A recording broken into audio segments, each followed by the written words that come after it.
कहते हैं कि अब महाराज मंगलवार को ही हनुमान जी से मिलेंगे।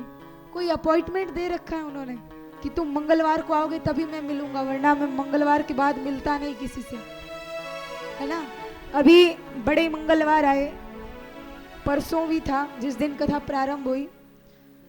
इतनी भीड़ थी, सारा चौक सारी बाजार जाम थी। ऐसे लगे जैसे जिंदगी में बस यही मंगलवार आया है कि हनुमान जी को देख पाएंगे, वरना देखना नहीं है। अरे भगवान है, जब मन करे मिलने जाओ, जब भगवान की याद आए तब उनका जाप करो, तब उनका नाम लो, तब उनका भजन करो। कोई जरूरी है बस यही मुहूर्त निकला है, मंगलवार को ही हनुमान जी से मिलेंगे, सोमवार को ही जल चढ़ाएंगे, शुक्रवार को ही माता जी की पूजा करेंगे, बृहस्पतिवार को ही विष्णु लक्ष्मी की पूजा करेंगे। ऐसा कोई जरूरी तो है नहीं। भगवान ने तो कहा नहीं है कि तुम मंगलवार को आओगे तभी मैं मिलूंगा, वरना नहीं। मंगलवार को आओगे तभी तुम्हारी इच्छा पूरी करूंगा, वरना नहीं। ऐसा तो है नहीं। तो इसीलिए कहते हैं कि जब सुख में भजन कर ले तो दुख काहे को होए। अगर आदमी कुछ सुख हो, थोड़ी सी भी खुशी मिले, थोड़ा सा भी प्रसन्न हो, मन उत्साह में हो, तो भगवान को धन्यवाद देना चाहिए कि प्रभु आपने इतना कीमती शरीर दिया जो देव दुर्लभ है। बड़ी भाग मानुष तन पावा, सुर दुर्लभ सब ग्रंथ ही गावा।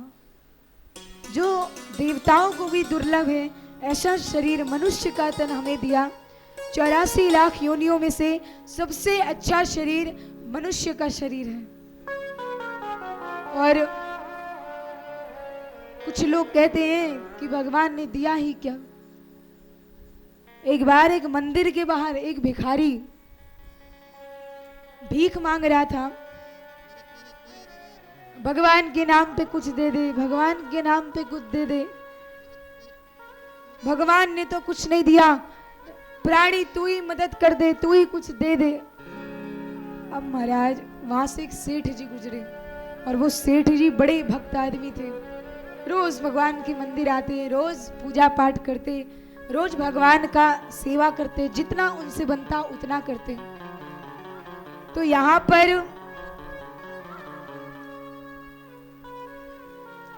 जब सेठ जी सुनते हैं कि भगवान ने कुछ नहीं दिया, कोई तो दे दो, सेठ जी गए और कहा कि भाई साहब एक काम करो, आपका एक हाथ मुझे दे दो, मैं उसके बदले आपको 10 लाख रुपए दूंगा। वो आदमी सोचता है ये पागल कहां से आ गया। वो कहता है दिमाग खराब है क्या। सेठ जी कहते हैं अच्छा पूरा हाथ नहीं दोगे, आधा दे दो। वो कहता है नहीं, कहता है अच्छा हाथ आधा नहीं, कलाई से ही दे दो। बोलते हैं पागल हो गए हो, सुबह सुबह मैं ही मिला था। बोलते हैं चलो कोई बात नहीं, एक उंगली ही काट के दे दो। वो कहता है दिमाग खराब है, इतना कीमती शरीर मैं क्यों काट के दे दूं। तो सेठ जी हंसते कहते हैं पागल, मैं भी तुझे वही समझा रहा हूं कि भगवान ने तुझे इतना कीमती शरीर दिया, एक एक किडनी, एक एक गुर्दा, एक एक दिल, नेत्र कितने कीमती होते हैं, लोग दान करते हैं, नेत्र दान। कितने कीमती शरीर है, कितने कीमती अंग हैं। तो सेठ जी कहते हैं कि मैं भी तुम्हें वही कह रहा हूं कि कितना कीमती शरीर प्रभु ने तुझे दिया, कितना अनमोल तन दिया, और एक तू है कि भगवान को बर्बाद कर रहा है। अगर कोई किसी से कहता है तो वो उसको गाली नहीं दे रहा, वो सीधे भगवान को दे रहा है। अगर कोई कहता है कि भगवान नहीं है, किसी भक्त के सामने कोई कह दे भगवान नहीं है, तो भक्त सोचे कि लो मुझसे कहाँ है, पर ऐसा नहीं है, वो सीधे आपके इष्ट को गाली दी जा रही है। मान लीजिए कोई चित्रकार है, पेंटिंग बनाता है, चित्रकार पेंटिंग बनाते हैं, तस्वीर बनाते हैं। अब अगर कोई उसे देखकर कह दे इस पेंटिंग में, इस चित्र में ये कमी है, ये खराबी है, या ये बुरा लग रहा है, ये बेकार लग रहा है,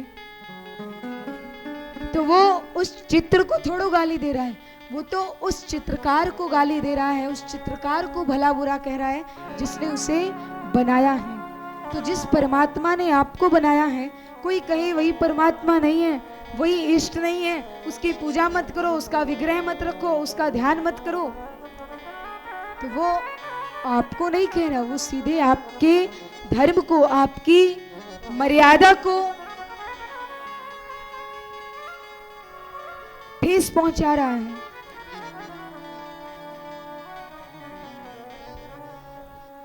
इसीलिए, और ये भी बात सही है कि जब विग्रह होता है उसको देखते हैं, पूजा करते हैं, और करते करते करते जो उस परमात्मा में मिल जाते हैं, समझ जाते हैं कि एक यही ब्रह्म सत्य है, बाकी और कुछ नहीं, तो फिर उन लोगों को विग्रह की नहीं जरूरत, क्योंकि वो ये समझ जाते हैं कि सिया राम मैं सब जग जानी, करऊं प्रणाम जोरी जुग पानी।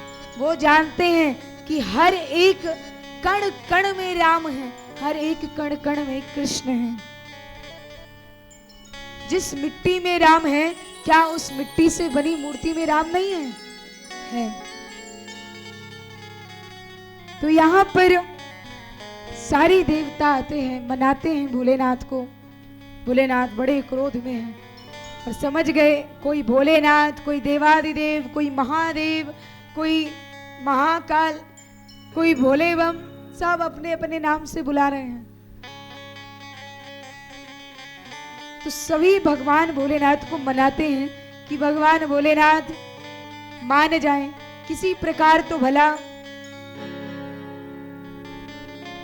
शांत हो, ताकि जो कहा गया है कि भगवान भोलेनाथ के शुक्र से वध होगा, तो हम लोग कुछ उस बारे में बात करें, ताकि भोलेनाथ हमारी बात सुने, समझें, हमारी मदद करें, हमारी सहायता करें। तो यहाँ पर सारे देवता अलग अलग नाम से, अलग अलग प्रकार से भोलेनाथ को मना रहे हैं, और भोलेनाथ समझ जाते हैं कि इनको मुझसे कोई काम ही है। क्योंकि आदमी जब परेशान होता है, बौखलाया हुआ होता है, तो उसको कुछ समझ नहीं आता। वो जो मन में आता है वो बोलता है, जो मन में होता है वो करता रहता है। तो यहाँ पर सारे देवता आते हैं और ब्रह्मा जी को भी लेकर के आए, और सभी मिलकर भोलेनाथ को मना रहे हैं।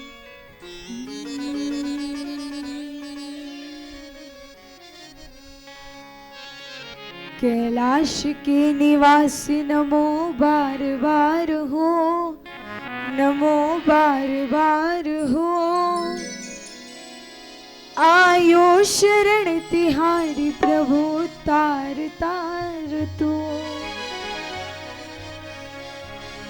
तो सभी भोलेनाथ को मनाते हैं। आइए हम लोग भी मनाएं, दोनों हाथ उठाकर बड़े ही भाव से। बोलिए देवादिदेव महादेव